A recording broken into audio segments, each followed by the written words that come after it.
So, good morning to everyone. This is another beautiful Saturday. Today it is, what day is it? 27th of January, 2024. So, it's very good to be here again. So, before we start, let's do a quick prayer.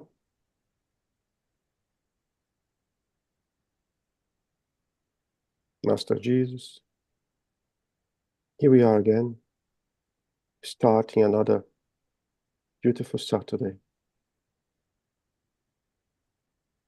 Couldn't be better than start with a study, a positive study, a humble one, about things that your worker Kardec brought to us, that we could benefit for this gathering once more. Give us the right intuition to questions, to try to alleviate our doubts in order to use this opportunity the best as we can. Be with us today and always. So be it. Amen. Amen. So, first of all, thank you very much to everyone for your participation last week. It was very interesting. When more people participate, makes things really interesting. So let me share with you guys our book. Let me prepare here my screen.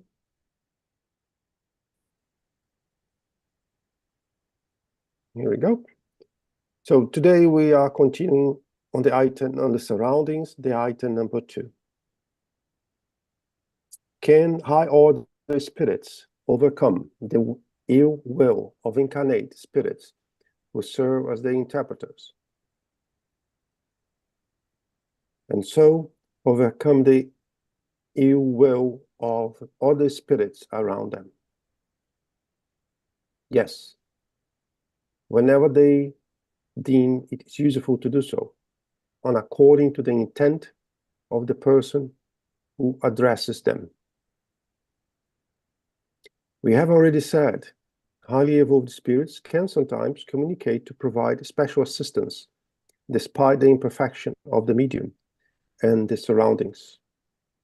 But then, they remain completely outside such surroundings.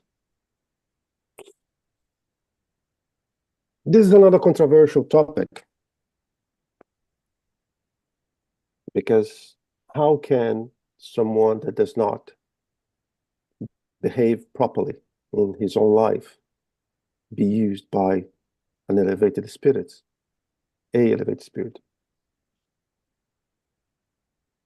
It's a bit contradictory to everything we preach, to everything we try to tell people that we must act.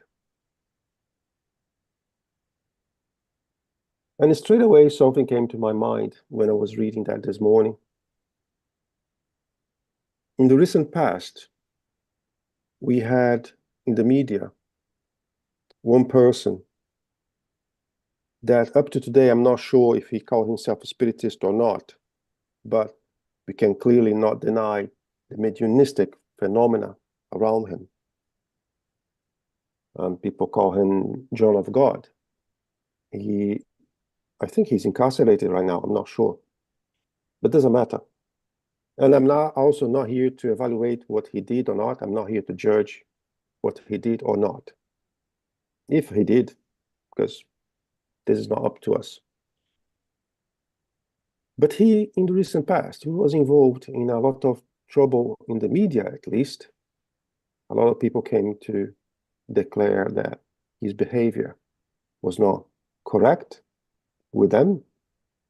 And a lot of people around the world came to light to do the very same complaint. But it's also clear that so many people went to his place, Abadiânia, in the center of Brazil, and in Switzerland and a few other countries where he used to travel to perform his activity. And they found what they were looking for. They found a cure. So how is that possible?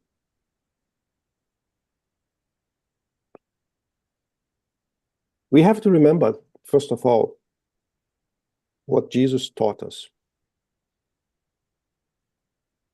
I don't remember in the gospel a single passage where Jesus said, I have cured you. I performed the miracle on you. I think he always said, your faith performed your healing. Your faith. So I think this principle is the very basics to what we are talking here. Even if we go to a place where we never have any news about bad behavior or any scandal involved, it's not the medium who is performing the healing. It's your faith, most of all. The medium is just a facilitator. The medium is just a go-between. And let's go back to this John of God that had thousands of people knocking on his door every day. The thousands, I don't know, but at least hundreds. A whole city living around his place. Many of the people that went over there, they were helped by their own will, by their faith. And I believe that in light of a massive queue of people with lots of diseases, lots of problems, the spirituality have used this particular medium to perform the changes. But when I want to bring this subject, was not to us to be thinking, judging, anything like that, but just is one recent event in history that make us think about it. How is possible someone that's not perfect, none of us are, by the way, but is not following good moral aspects being used by evolved spirits to perform miracles, cures, or healings.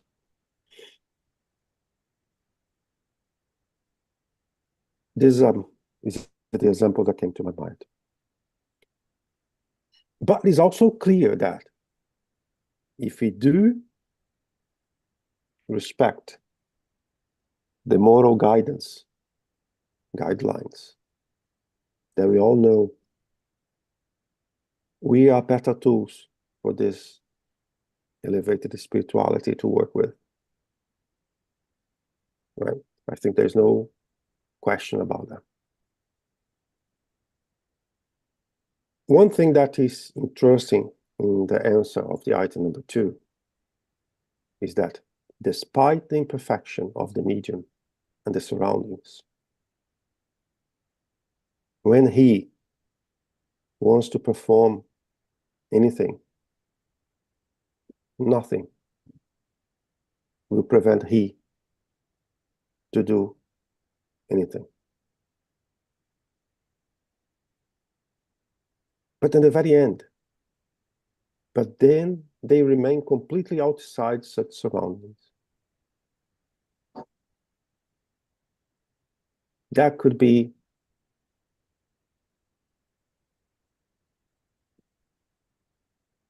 we could elaborate about that if we start to take into consideration the irradiation of a spirit. A spirit does not necessarily, I mean, an elevated spirit does not necessarily mean to be geographically, physically beside the medium, to send a message, to perform any mediumistic phenomena. Okay? Hi, Munir. Morning. Hello, Guilherme. Good morning, everyone. While you were talking, Guilherme, what came into my mind is the fact that the medium is an organic instrument. An organic instrument. The faculty is an organic instrument. But the laws, the moral laws that affect the medium, affect each one of us. We have our companions. We have the group, the surroundings that we choose for ourselves according to our moral behavior.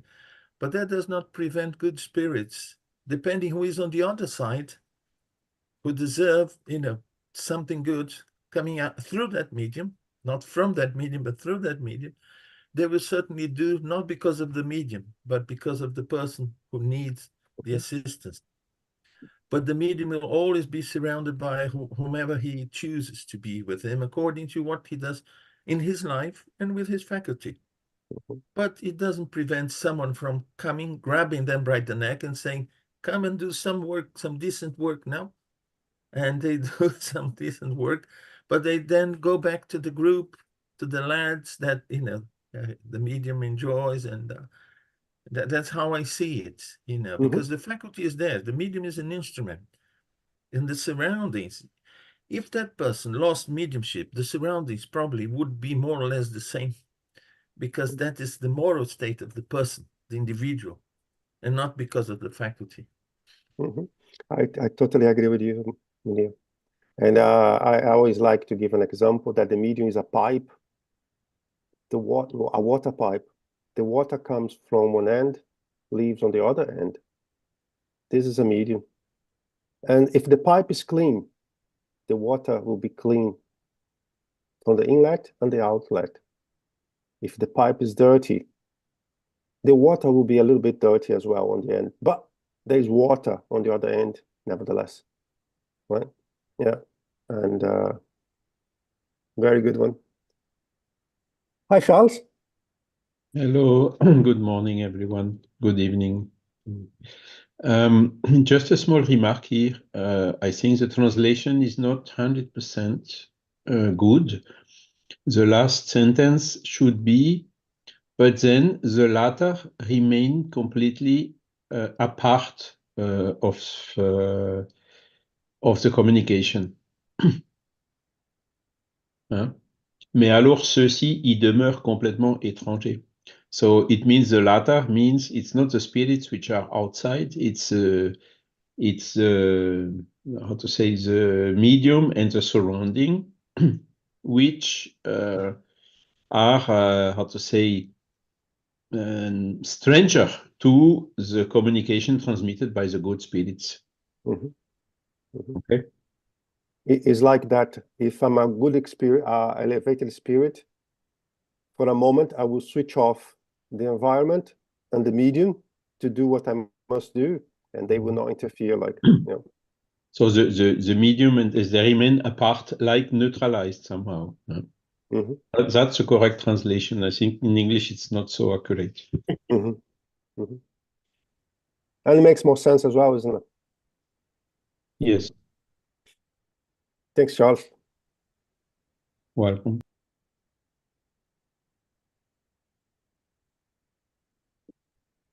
But above all, this topic leaves a massive question mark on us. Because we like to do wrong things. We like to go to bad places. We like to consume things that are not good for our organisms. We like to talk about things that are not positive for us or to the person we are talking about. As ever, any text, I will try to find in the text what I want. I want to find a justification to continue my current behavior. And then I will give the interpretation that I want, because that's what I'm looking for. How many people we have here today? We have 17 people in the room.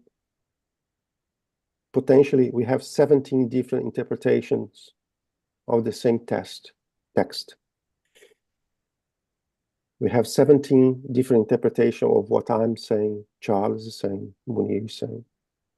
Because human behavior is almost like we've been trained to find excuses to justify what I like to do. But don't kid yourselves. You should always endeavor to follow the moral path if we want to work with high spirits, elevated spirits. If we are not, it's all right to remain where we are. I saw mediums that after the mediumship meet, they went to the pub straight away. I saw that. I'm not judging them. But it's their call. But it does not mean they were doing the right thing. But if this medium in particular reads this text, if he wants, he will find a justification for his act. It doesn't matter what I do. If they want to work through me, they will. So, let's go, guys. Party time.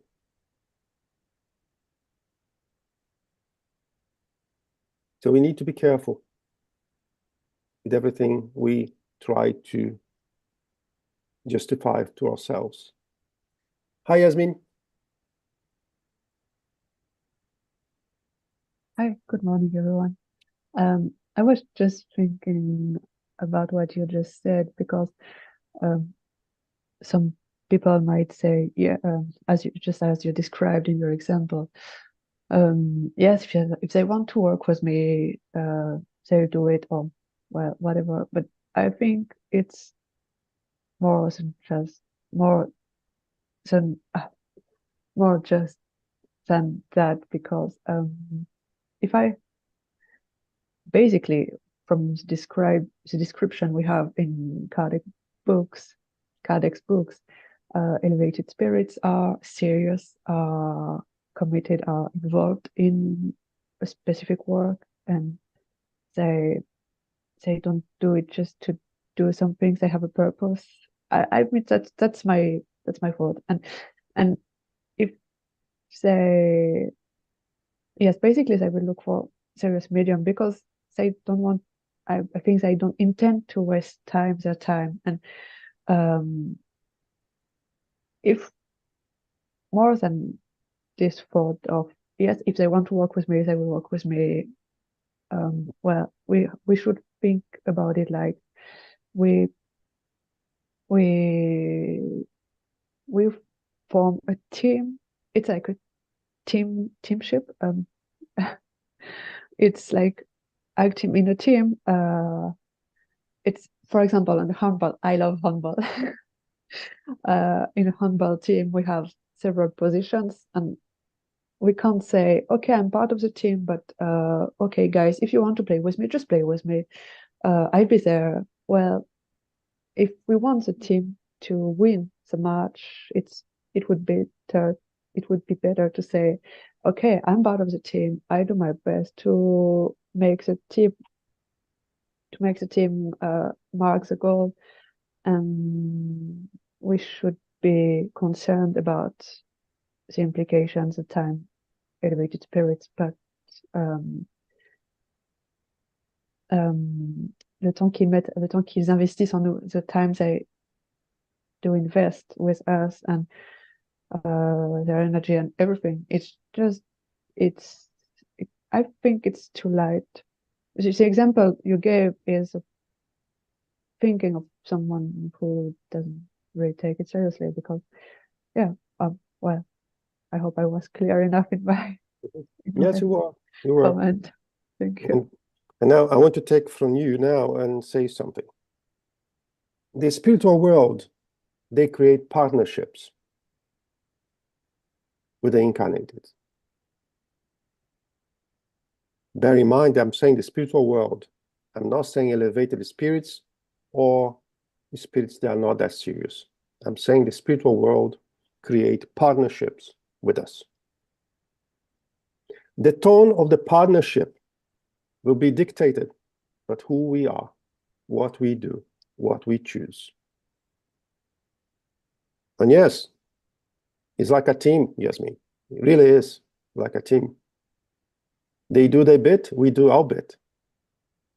And they start to create a trust relationship with those who are on the right team.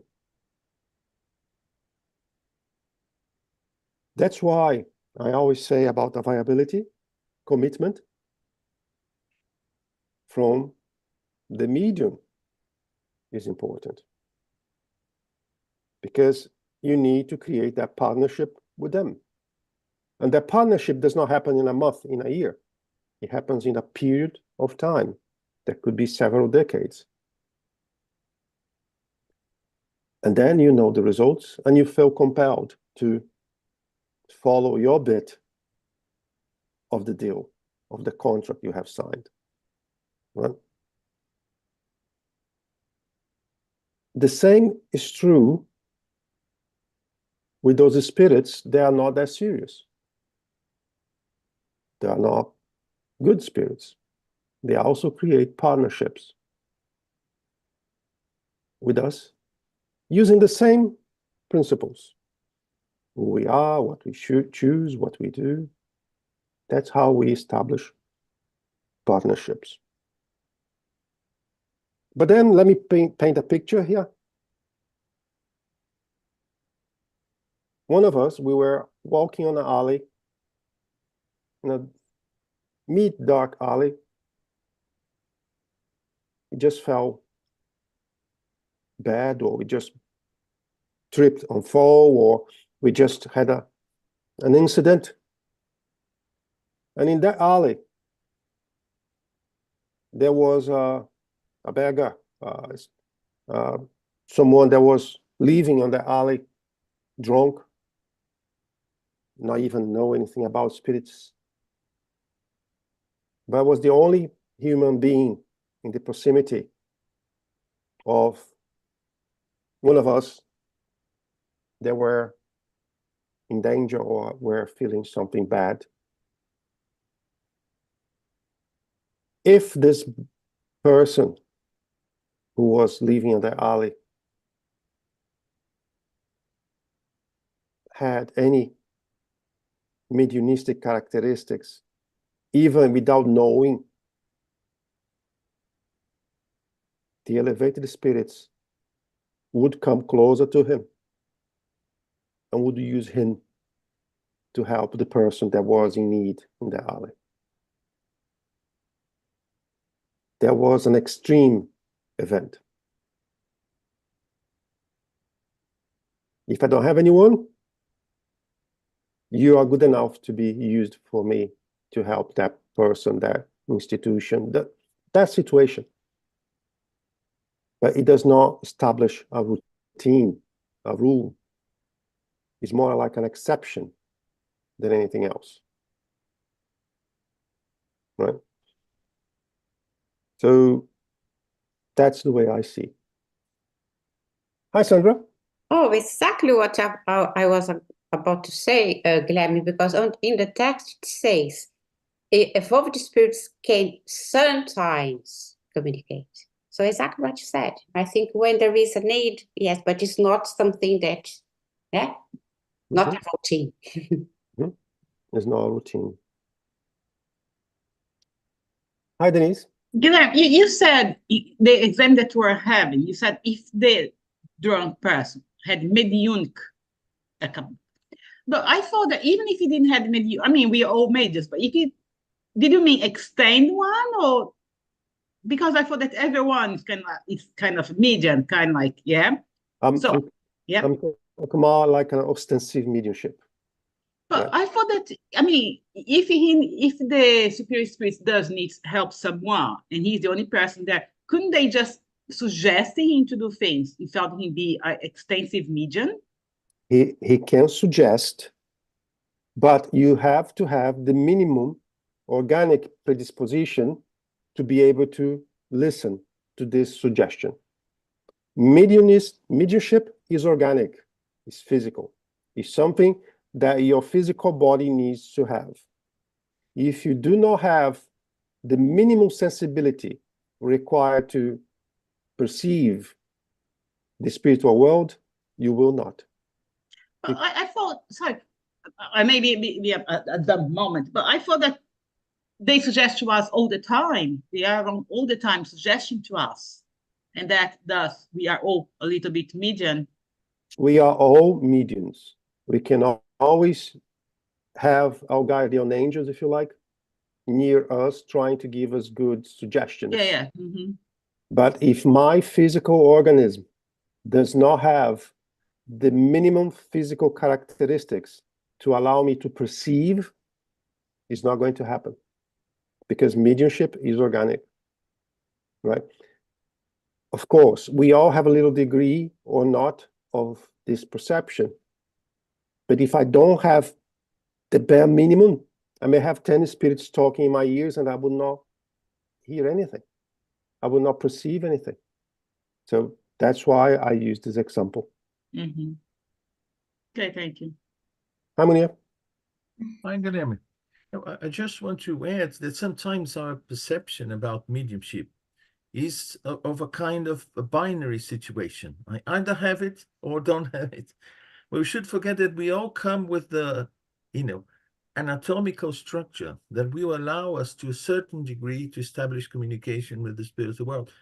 Some very clearly, and some of us just as an intuition in one or two situations where we are quiet or more concentrated or, available for that. Because as Guilherme said, it is organic. And because it is organic, it's not usually the case of either having 100% or not having it all. It's the pineal gland, which is supposedly related to the mediumistic faculty. Sometimes some of us have no perception of the surrounding, have no perception of the spirits around us, but every now and then we get a kind of intuition. It's not often, it's not every day, all the time. And no, but that's why Kardec says we are all mediums, but some of them have this channel clear or, very broad.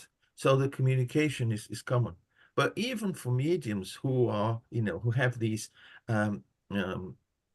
clear signs of mediumship, they are not establishing contact all the time, but the faculty is there. It's just like, learning to, keep the faculty there and using when necessary. But that we are all mediums, yes, we do. But regarding, how broad our band is, mediumistic band is, it depends on, several situations, but especially our physical characteristics, the physical characteristics of our body. Thanks, Maria. Hi, Ursuline. Hi.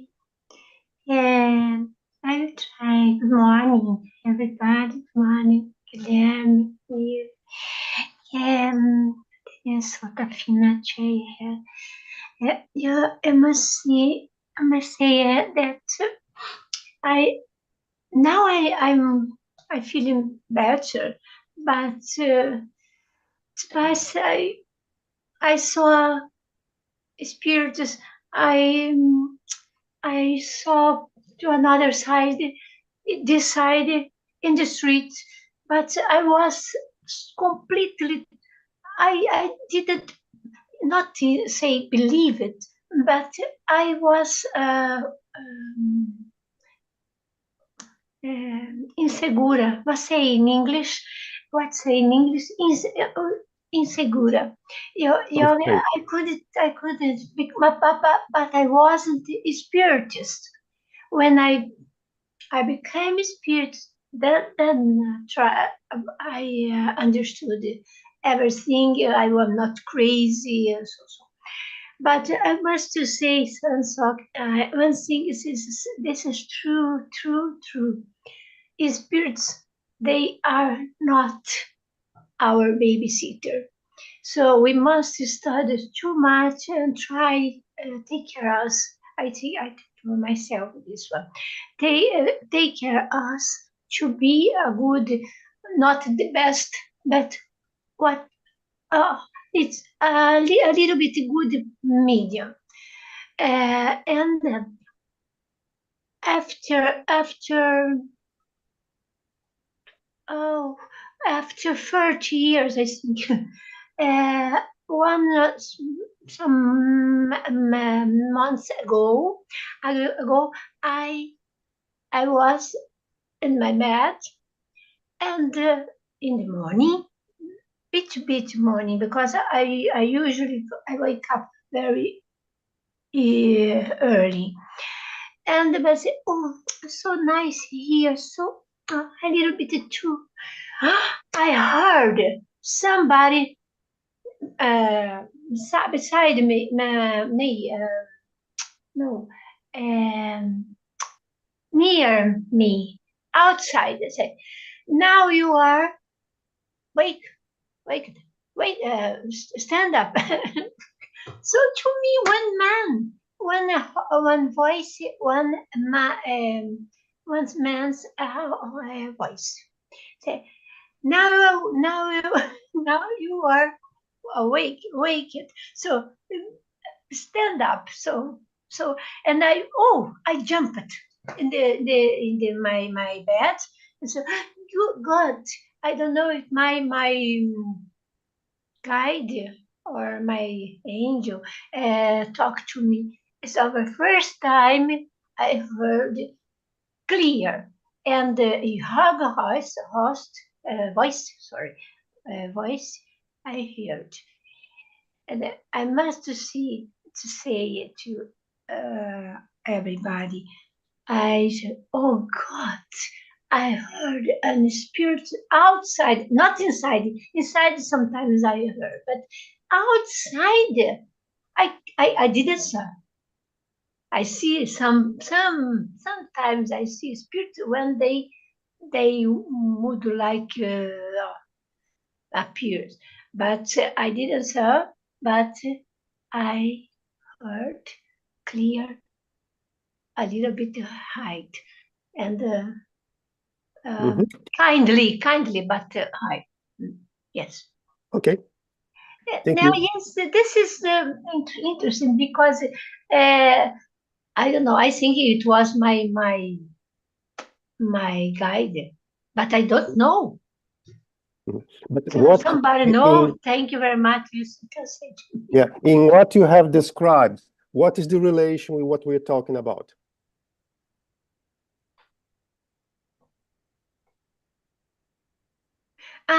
Because about that I describe it at maybe I can hear, but I'm not sure at this why I describe okay. it. Okay, thank you. Do high order spirits attempt to bring frivolous meetings back to the field of more serious ideas? So do high order spirits attempt to bring frivolous meetings back to the field of more serious ideas? High order spirits do not attend meetings in which their presence would be futile. Period. However, they willingly go to surroundings where there has been little instruction, but where there is true sincerity, even if they only find deficient instruments there. Let me go back to the beginning, otherwise I'll get lost. High order spirits do not attend meetings in which their presence would be futile. And then, providing that we do not have any specific objective, if we are putting together a group just to have good messages from high elevated spirits, it makes no sense to me. And possibly, those messages are driven by spirits that are not that serious. However, they are available to go to meetings, even if the mediums are not top-notch or they're not well developed, but they are sincere in their objectives, in what they want. They are trying to study. They are trying to learn. They are trying to get prepared to help those that are in need. So they will come. They will be available for it. However, they do not go to intellectual environments in which sarcasm reigns. High elevated spirits are always available to answer questions if we ask them. But the motive of those questions need to be positive. Needs to have a true objective. I'm not trying to make questions just to prove that the phenomenon does not exist. I'm not just trying to make a mockery question type of thing. They will not be there. They have no time to waste. But even though, and you can see that on Spiritist Review magazine, even that, if the person does not believe in the phenomena and trying to make questions with good intentions, they will answer. So the key is the motive we have in whatever question we ask.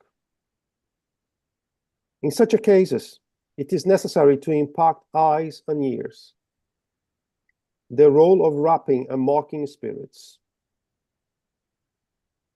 So what we had quite a lot in the beginning, there were physical phenomena or rappings or spirits coming to have a joke with us, was more like to get attention of the crowd than anything else.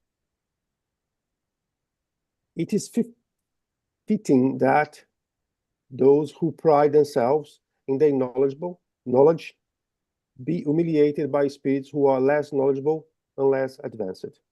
In fitting that those who pride themselves on their knowledge be humiliated by spirits who are less knowledgeable and less advanced. Honestly, it's a waste of time having those kind of meetings, or go to those meetings with this objective, because on the end of the day, what we are gain? I don't see a gain at all. Are low order spirits forbidden from taking part of serious meetings? No, and we see that in our meetings, right? Sometimes they are present at them in order to take advantage of the teaching that you receive. But they keep quiet, like ignorant listeners during a meeting of scholars. There is also a possibility that sometimes they even communicate on those meetings. Sometimes they even communicate and they try to make fun of us. And this is also part of the learning process of the group.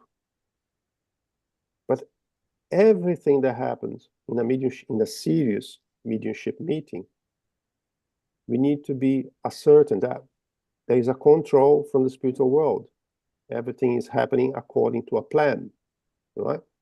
So if a spirit of disorder is communicating, trying to make fun of us or trying to tell us something that if we are attentive enough, if we do have a regular routine of studies, we will find a deviation, at least, of what he's saying. So things like that happen, also like a trial for the group. It would be erroneous to believe it is necessary to be a medium in order to attract the being of the invisible world. They are everywhere. They are constantly around us, next to us. They watch and observe us, interfere in our meetings, and follow or avoid us, depending on whether we attract or repel them. I'll stop here.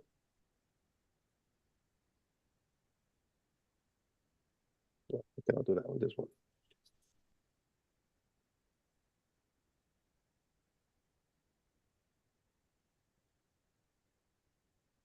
we see that they are using here an expression saying that if we are not necessarily a medium, they meant that we don't have necessary accessibility to perceive the spiritual world. Okay? Because as Munir pointed to us today, we are all mediums as well. But I would like to pay attention, especially on whether we attract or repel them. And as I like to say, we have the power to attract, and we have the power to repel the spirits. We have that. Do we know how to attract and how to repel the spirits? I hope we do by now, isn't it? After all, we are together more than 2 years. But we have this power. We have this option.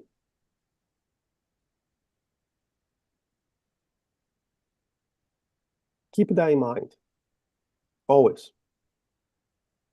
The mediumistic faculty does not have any influence upon this. Rather, it is a simple means of communication. According to what we have seen concerning the causes of sympathy and antipathy among spirits, we can easily understand that we are surrounded by those who have the affinity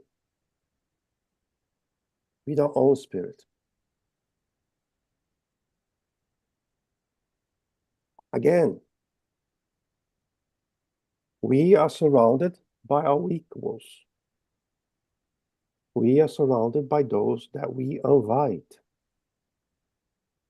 We are surrounded by those that we feed.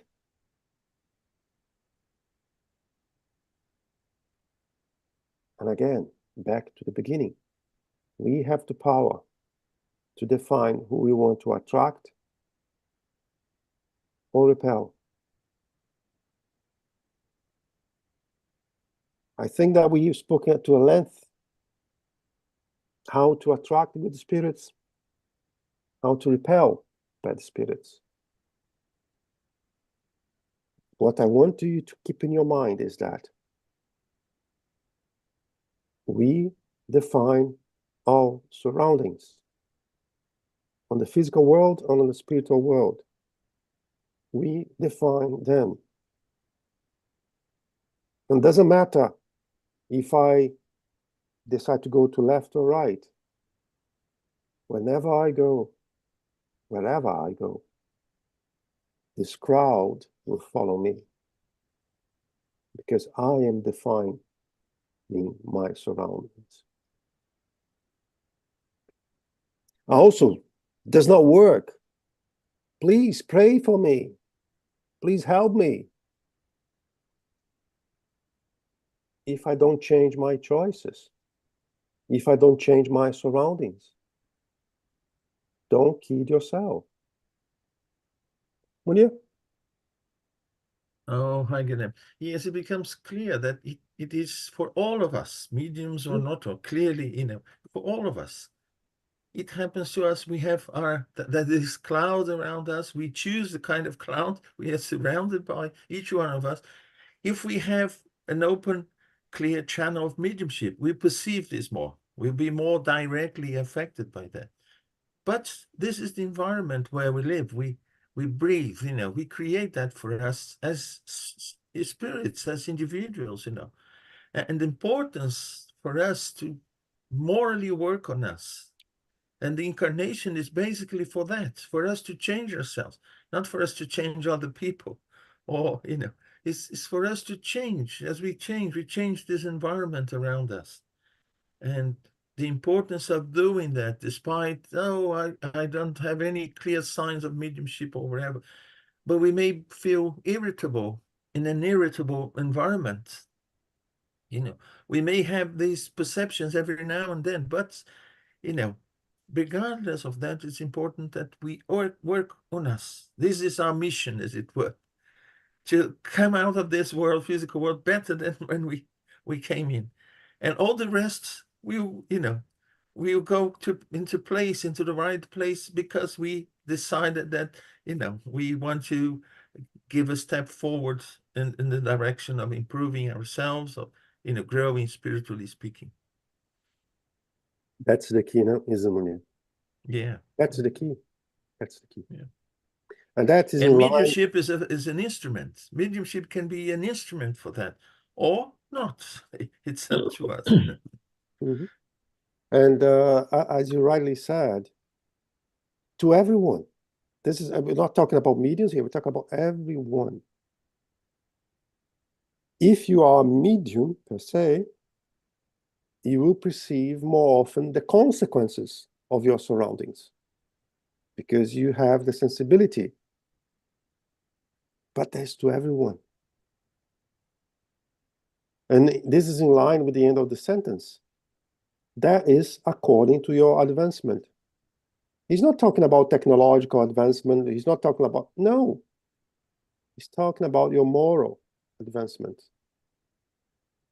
And this is something that we all must work on it. We all have the tools to work on it. We all have the right to choose to work on it or not. But we don't have the right to choose the consequences of our choices to define our surroundings. This is a consequence. If we would further consider the moral state of our globe, we would comprehend what kind of spirits must predominate among discarnate spirits. And this is also very important. We know that this is on 1800s. Now we are in 21st century, and we know the type of planet we have. So this sentence is very true in the 1800s, and is very true today. Let's assume that 70% of the discarnated spirits in our planet are trouble spirits. If I give a little bit of chance, as they are the greatest majority, they will define my surroundings, my spiritual surroundings, because they are the great majority. So if I want to have a different kind of spiritual environment, I need to work a little bit harder to allow those minority good spirits. I'm not even talking about elevated spirits. There's minority good spirits to be around me, or at least to be 50-50. But if I don't, as they are the great majority, we can guess what will be the cloud around us. If we were to regard each nation in particular, you would be able to discern which order of spirits would be found in it by the dominant characteristics of its citizens and the degree of their moral and humanitarian preoccupation and sentiments. You think I forgot what I did last week, right? So I will ask Denise, what do you think about this sentence?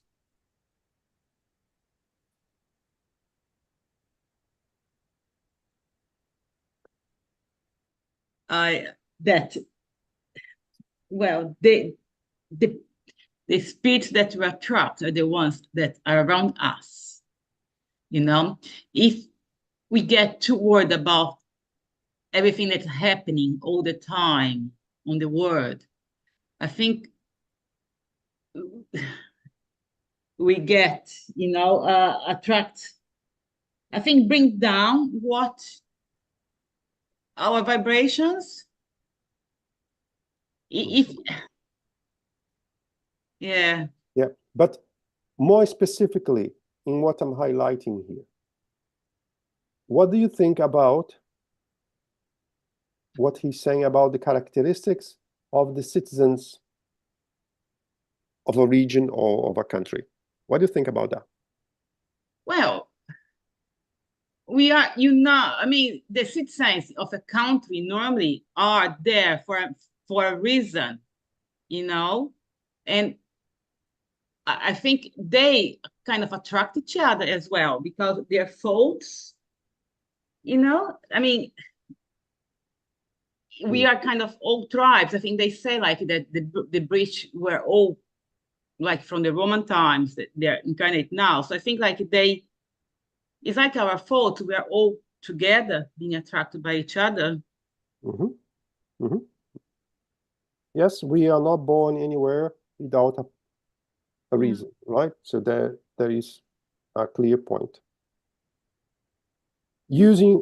Taking from where Denise stopped, to those who had the opportunity to travel, we can perceive the difference of the moral aspects. I will not even use the word moral elevation. I will use the sentence moral aspects. The moral aspects, they are more present in a country. So, saying that, some countries will have a lighter or heavier spiritual atmosphere.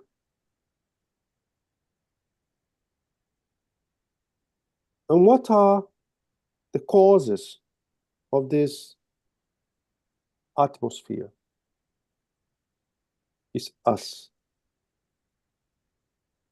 Not if you're going on a trip or something, but if we are part of this country, if we are in that region, we are responsible for the atmosphere. Because we make it, we are part of it. This atmosphere is a consequence of the people that are in that region. And what should we do then? As ever, anywhere where is darkness, there is also light. I'm not saying that we are light, not at all. But if we possess the knowledge of the Spiritism, it's also up to us to try to make their light bigger and bigger. And how can we do that? I'm not saying to anyone to go to the corner and start to preaching. No, I'm not in favor of it. But I am in favor of us leading by example. If we do give the examples that we learn on the Spiritism, eventually my neighbor will see, well, that person does not throw rubbish on the streets. I do. And it's nice, the gardening of that person, because there's no rubbish on that garden and there is rubbish on mine. So perhaps that person will start to also use the bin instead of throw the rubbish on the streets. So we should be leading by example. Hi, Osoli. Oh, you Osoli?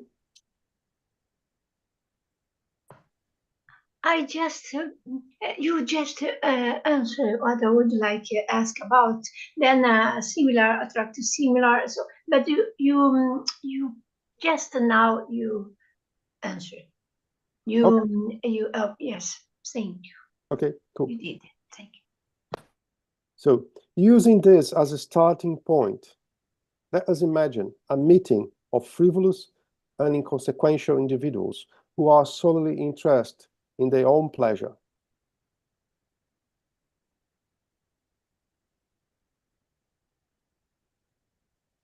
Sometimes,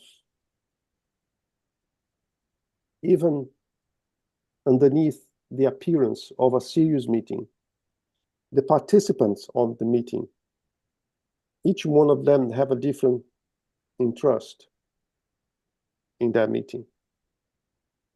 I may be serious on the outside, but what I'm trying to find in that particular meeting is frivolous. What I'm trying to see is the phenomena. I'm there more for curiosity than anything else. So this is not ideal. What kind of spirits would be amongst them? Surely, no highly evolved ones, since our scholars and philosophers would not waste any of their time in such a places. So you heard me speaking a few times about being part of serious meetings, because only on serious meetings we'll find the safety to perform, to learn, to practice on mediumship. Hence, every time persons meet together, there is amongst them a concealed assembly of spirits who sympathize either with their good qualities or imperfection.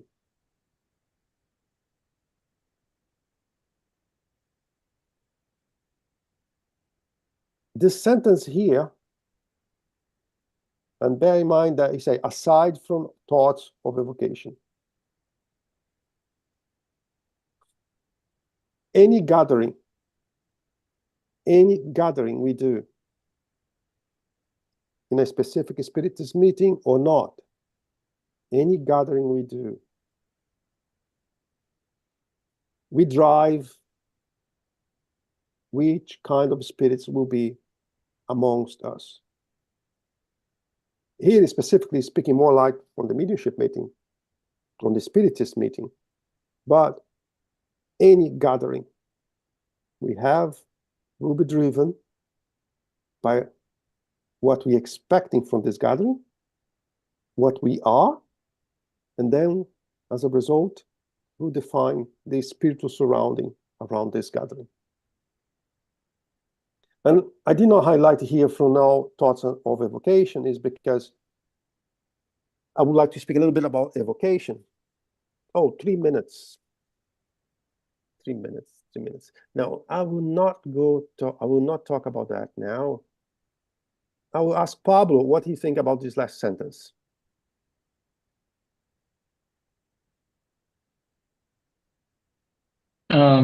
That we will, well, according to what that specific group has in their hidden agenda, let's put it like this,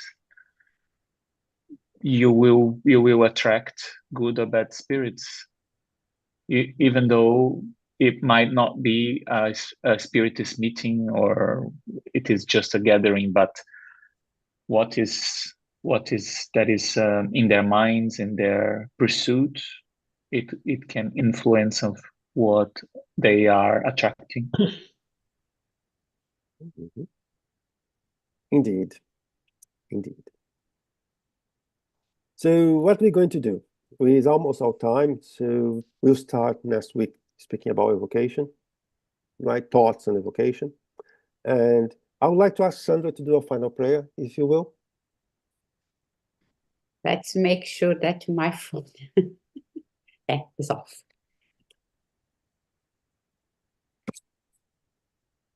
Master Jesus, our Lord, we are so thankful for another opportunity to be together, to learn, to clarify our doubts, to feel in our heart that we are not alone. We can count to each other, this incarnation, and more important, we can count on you. Help us, as we have asked before, that through our actions, we can bring a little light around us, our family, the work environment, among friends, everywhere we go, everyone we meet in our daily lives. By doing this slowly, you can change the vibrations to love, to charity. Help us during this coming week. And then, thanks again for the opportunity to be together. And then we are going to carry on next Saturday. Stay with us, my Lord, as always.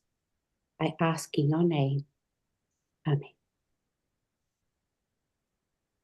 Thank you, Sandra. Thank you very much, everyone. So I'm looking forward to see you all next week. And I wish you all a wonderful weekend.